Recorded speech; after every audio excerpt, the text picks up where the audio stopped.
wide-body jet pushes back from a midnight gate, cabin lights dimmed, window shades half closed.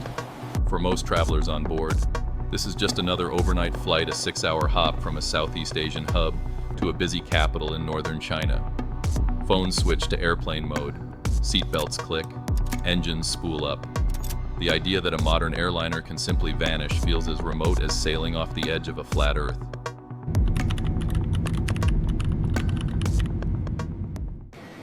Yet, within a few hours, that is exactly what the world tries to understand. Radar scopes lose the flight, radio calls go unanswered, flight tracking websites freeze its icon over the sea. Families waiting at the arrival hall watch the clock pass touchdown time with no sign of the aircraft. The paradox is brutal and simple in an age where a smartphone can be traced across a city block. A jet the size of an office building disappears between two routine radio calls. Even stranger.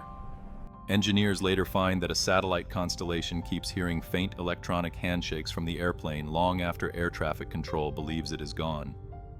A voice channel falls silent, but machines keep whispering. What happens in that gap between human silence and machine traces becomes one of the most complex puzzles in aviation history, and the search for that answer still shapes how aircraft are tracked and how safety is managed today. The calendar reads March 8, 2014. The flight is scheduled from Kuala Lumpur to Beijing, a route flown daily by the airline. The aircraft is a Boeing 777-200ER, a long-range twin-engine jet certified for oceanic crossings and widely regarded as one of the safest designs of its generation. On board are 239 people, 227 passengers, and 12 crew members, representing multiple nationalities and life stories converging on a single night flight. Weather along the planned path is generally benign. Convective clouds and seasonal showers linger over parts of the South China Sea, but nothing that would normally threaten a well-equipped long-haul jet at cruising altitude. Air traffic flow in the region is busy but manageable, with established airways and handover procedures linking control centers in Malaysia, Vietnam, and beyond. The departure roll, rotation, and initial climb show nothing out of the ordinary. Radar returns track the jet as it accelerates, lifts off, and climbs toward its assigned flight level. Controllers hear standard phraseology clear, calm radio calls confirming altitude and route. Surveillance systems show a transponder code tied to that call sign, allowing controllers to see not only where the airplane is, but also its altitude, speed, and identity. At a boundary point in the sky, responsibility for the flight passes from Malaysian to Vietnamese air traffic control. A final transmitted phrase routine, unhurried, marks the end of normal contact. No emergency call, no short, coded squawk on the transponder to signal hijack or communication failure. Just an everyday sign-off between cockpit and controller. The question that immediately follows lingers for years if something starts going wrong not long after that last call. Why is there no mayday, no pan-pan, no hint of distress on any recorded frequency? From the perspective of controllers in Kuala Lumpur, the flight's path across the South China Sea initially looks as expected. Secondary radar using replies from the aircraft's transponder shows a tagged target on an international airway, climbing and then leveling at cruise altitude. Routine coordination passes responsibility to Ho Chi Minh City's area control. Then, a subtle shift. The data block associated with the flight ceases updating. The discrete transponder code, which provides altitude and identity, drops from the screen. What remains, for a brief time, is only primary radar raw echoes that show unidentified returns without labels or flight levels. In some systems and displays, those limited returns are filtered or less prominent, especially in busy airspace. In Vietnam, the flight never checks in on the expected frequency. Controllers call, they listen on the emergency channel, they query other aircraft in the vicinity, asking if anyone sees a jet where it should be. No pilot reports visual contact, no one hears a response. Meanwhile, the last known secondary radar position still points seaward, suggesting the aircraft might have suffered a catastrophic event over water. Hours later, military radar data from Malaysia reveals a more complex reality. A primary target consistent with a large jet is tracked turning back across the Malay Peninsula, crossing from the South China Sea toward the Strait of Malacca, then continuing along that corridor for hundreds of miles. This track is not tagged as the original flight at the time. It is just one of many primary echoes moving through the night. On the civilian side, confusion builds. One control center assumes the flight is already in the next unit's airspace. Another assumes it never left the first. Airline operations staff look at an internal tracking system that projects the airplane forward along its planned route based on schedule and last known points. It shows the aircraft somewhere over mainland Southeast Asia or near Cambodia, because that software assumes the airplane continues as planned, unless told otherwise. The result is a critical delay. Search and rescue planning initially centers on the South China Sea, where the secondary radar track stopped while the primary radar record, pointing back across the peninsula and out toward the Indian Ocean, is not yet fully recognized as part of the same story. An unsettling curiosity emerges. How many hours can pass in modern airspace before everyone involved agrees that a large jet is not where it is supposed to be, and that the absence of contact is itself an emergency? As the night turns into early morning, two separate clocks are running. One is the clock on radar scopes and dispatch screens, where the absence of information is misread as a technical glitch, a temporary gap, or a routine communication failure. The other is the clock dictated by fuel, range, and hard physical limits. A 777 on this route typically departs with several hours of fuel beyond what is strictly required to reach its destination. International standards and company policies call for reserves to handle diversions, holding patterns, and contingencies, even allowing for additional contingency fuel. An aircraft that disappears from ATC surveillance cannot stay aloft indefinitely. Its fuel endurance, measured in hours, sets the maximum size of any search ring. Once investigators realize the airplane has probably turned back across the peninsula and continued west, the arithmetic changes. The last reliable primary radar position suggests the aircraft is still flying, but beyond that point there is no radar. There is only a broad arc of possible locations, somewhere along which the jet could continue until its fuel is exhausted. On the ground, search planners wrestle with a grim geometry problem. If the jet stayed near its most efficient cruise altitude and speed, its fuel could carry it a long fraction of the way across the Indian Ocean. If it descended or flew less efficiently, the endpoint might be closer, but still far from any coastline or radar coverage. The search area balloons into millions of square miles of open ocean, a region with some of the least mapped seabed on Earth. Families and the wider public hear only fragments an area of interest here, a corridor there. At first, officials speak of a northern and southern corridor radiating from the last arcs of satellite data. The northern path suggests a route into Central Asia. The southern path points into the empty Indian Ocean. Each path implies a different set of airspace violations, radar coverage, and geopolitical implications. The key question driving the search teams is deceptively simple given the fuel on board and the performance of this type of aircraft.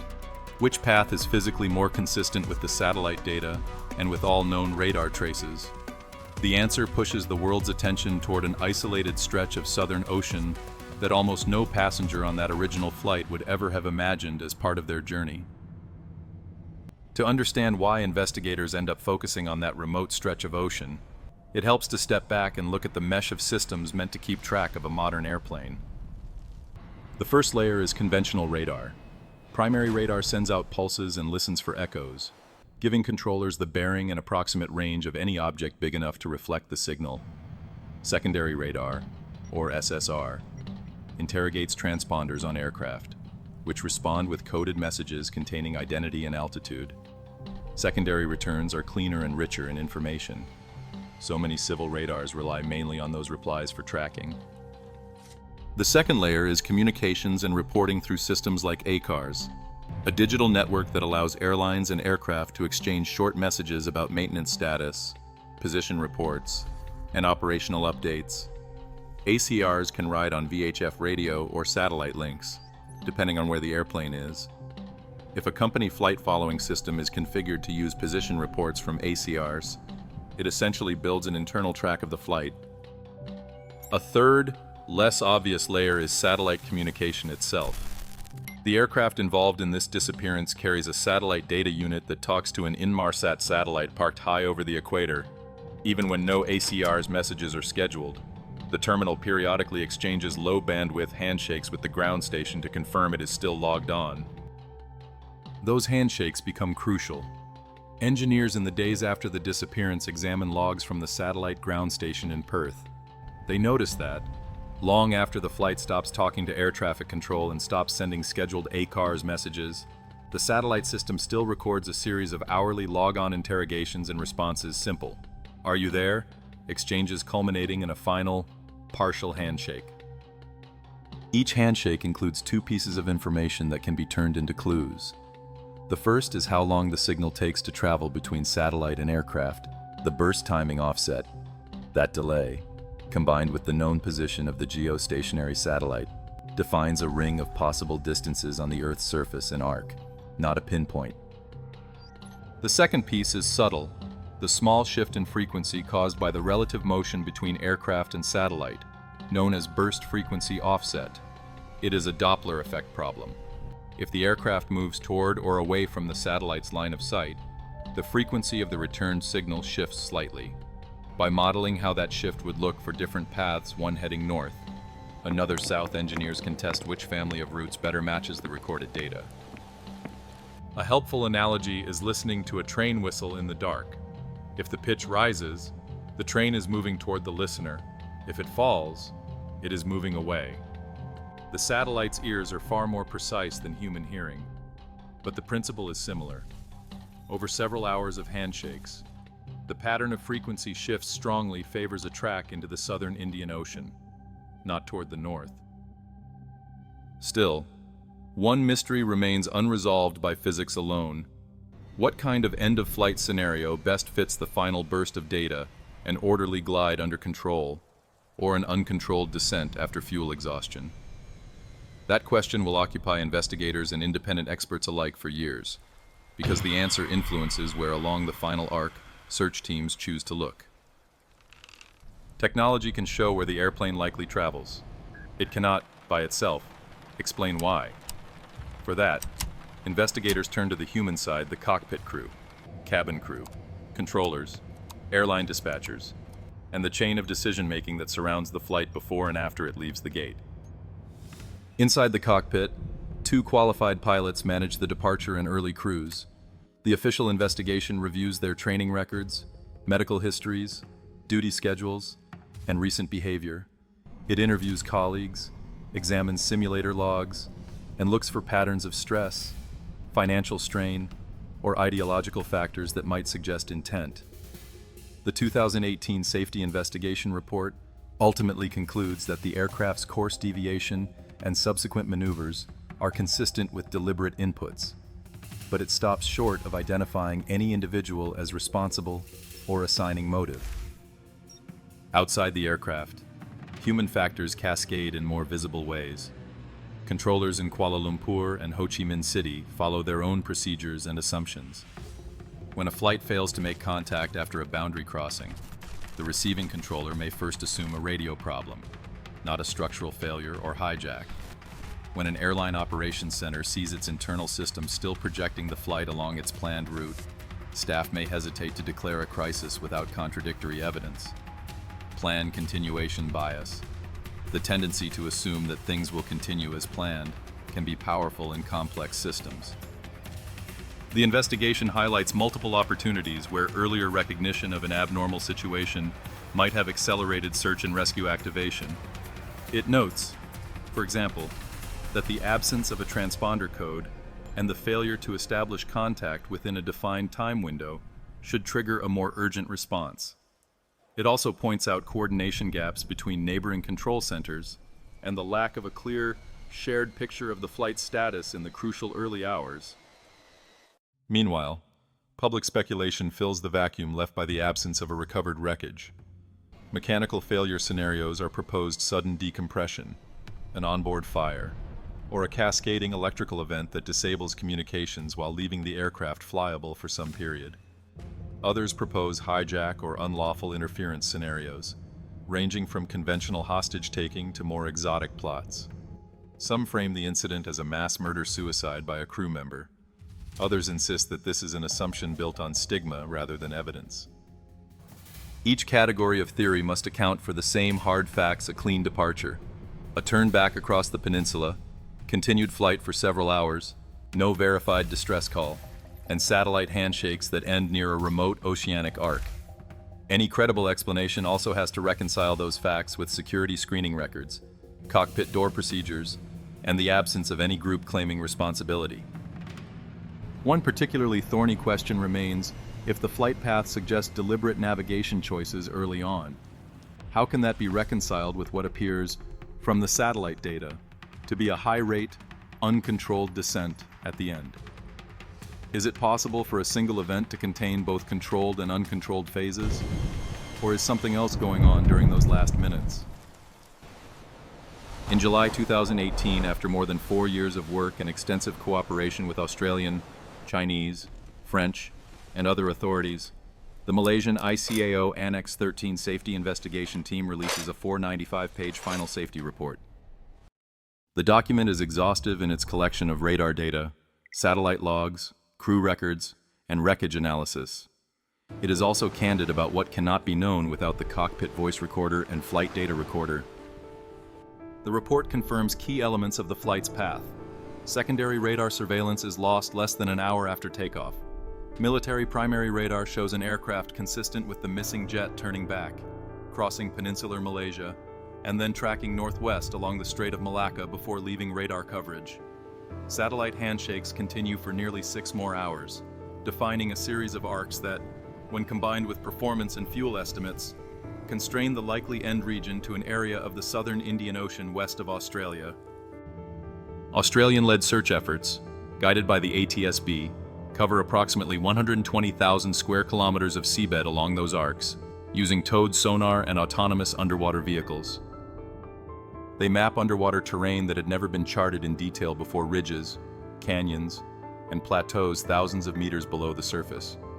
Despite the scale, the main wreckage is not located in that initial search zone.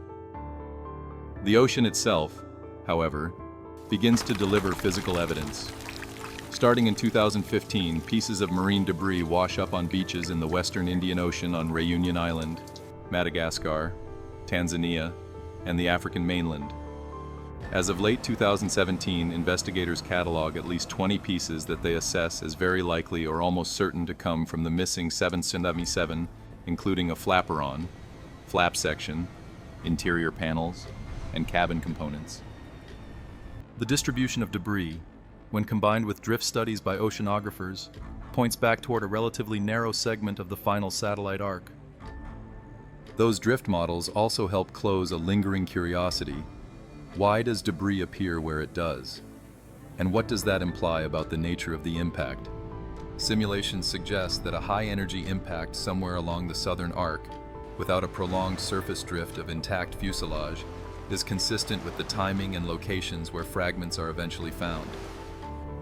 Engineers and mathematicians dig deeper into the last satellite handshake. The timing and frequency of the final bursts from the satellite data unit show signatures of a rapid descent, with vertical rates far steeper than those of a controlled glide. Analyses published by official and independent teams point to a scenario in which the aircraft, after fuel exhaustion, loses thrust on both engines, triggers the start of the auxiliary power unit, and then enters a descending, turning motion before impacting the ocean at high speed. Taken together, these strands of evidence close several of the earlier gaps. They strongly support a southern path rather than a northern one. They suggest that the end of flight is uncontrolled, not a carefully managed water landing. They show that the ocean, wind, and time together can scatter debris across thousands of miles of coastline, making each recovered piece a small but meaningful clue. What they do not close is the most human question: who, if anyone, steers the aircraft onto that path, and why? On that point, the official report is explicit deliberate intervention by someone on the flight deck is considered a likely factor in the course deviation, but the investigation cannot identify any individual or motive with the available evidence. Even in the absence of a conclusive cause, The disappearance forces changes across the aviation system. Regulators and industry bodies confront the uncomfortable reality that a large, modern jet can go missing for hours without triggering automatic global alerts.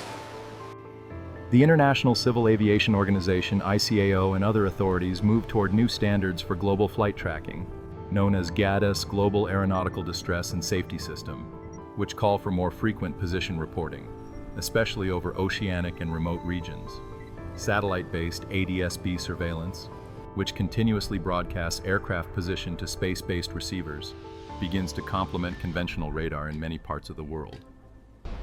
Satellite operators and avionics manufacturers refine how aircraft communication terminals log and store metadata, ensuring that timing and frequency information useful for later reconstruction is reliably captured. Some airlines adopt enhanced tracking solutions that report positions every few minutes, whether or not a flight is in contact with a specific air traffic control unit. The goal is not to prevent every disappearance, but to shrink the uncertainty around where to look if one occurs. Air traffic service providers review their handover procedures. The MH370 report points to missed opportunities when one center assumes another is in control, and when anomalies in radar coverage or radio contact are not escalated promptly. Training now emphasizes that an uncorrelated primary radar return, a silent transponder, or a missed check-in at a boundary should be treated as a potential distress signal, not just a technical inconvenience. On the search and rescue side, lessons from the initial South China Sea search and later Indian Ocean operations highlight the need for clear leadership, data sharing protocols, and coordination between states. The cost and complexity of deep ocean search are sobering, but they also drive technology forward in seafloor mapping and autonomous underwater vehicles.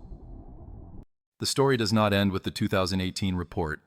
In 2018, a private company, Ocean Infinity, conducts a further search under a no-find, no-fee agreement, scanning additional areas along and near the 7th Arc without locating the wreckage. In 2025, Malaysia signs new terms with the same operator for another search of a refined 15,000 square kilometer area west of Australia, again on a success contingent basis. This renewed effort underscores both the technological advances in underwater exploration and the enduring commitment to finding answers. For the industry, several plain language lessons crystallize. A missing signal is itself a signal.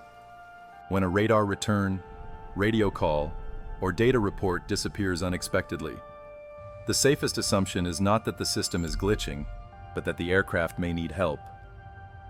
Multiple layers matter: radar, voice, ACARS, ADS-B, and satellite links each have strengths and weaknesses.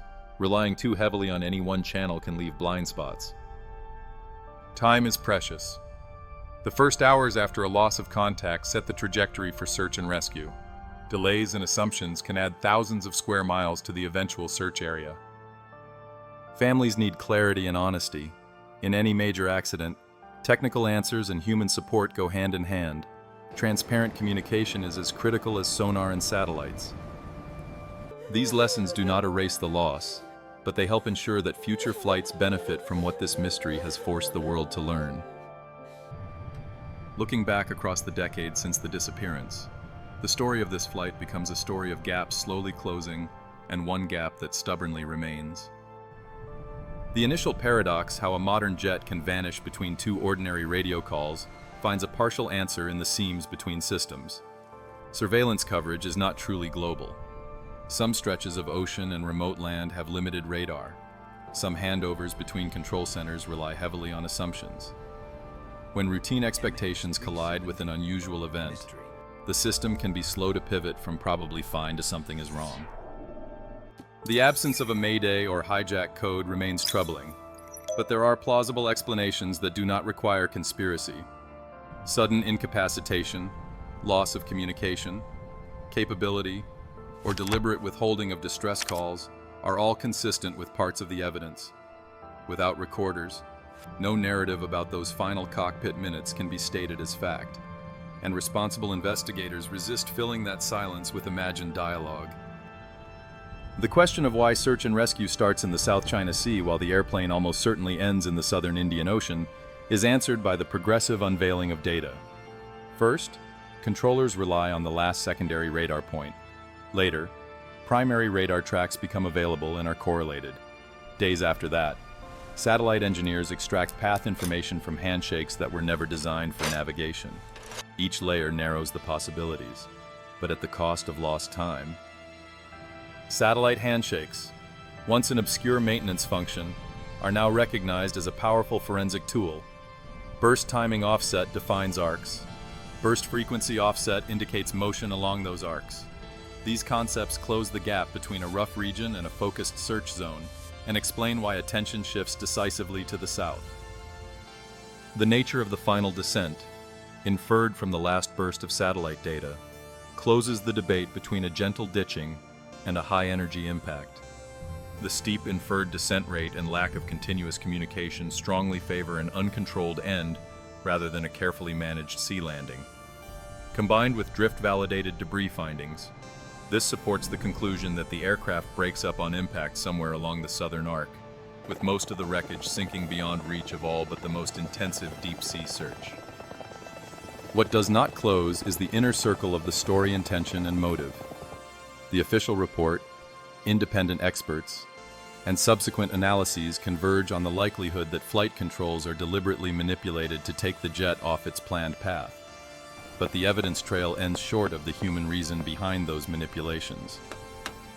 In that space, conjecture is easy and certainty is elusive. In aviation safety, however, accountability does not rest only on identifying an individual. It rests on identifying vulnerabilities in systems, procedures, and technology that allow one event to become a catastrophe. On that front, this disappearance has already driven substantial change, and future improvements in tracking, coordination, and search technology will likely carry its shadow for decades. The story of this flight is not only about loss, it is also about how a global system responds when confronted with the limits of its own certainty. Every day, thousands of airliners cross oceans and continents without incident, guided by layers of technology and human expertise that passengers rarely see. When one of those flights goes missing, the questions asked by families, by investigators, by the public push that system to evolve. This documentary cannot tell viewers exactly what happens inside the cockpit on that night. No honest account can, given the evidence available today. What it can do is trace how investigators use radar returns, satellite physics, oceanography, and human factors analysis to narrow vast unknowns into an increasingly focused picture, and how those efforts shape the safety of every flight that follows. For those who step onto an airplane now, the enduring legacy of this mystery is a system that watches a little more closely, shares information a little more quickly, and plans for the unthinkable with a little more humility. Thank you for staying with this story from departure to the edge of the known. The search for answers continues in the depths of the Indian Ocean, in the data archives of investigators, and in the quiet work of making sure that such a disappearance becomes even less likely in the skies ahead.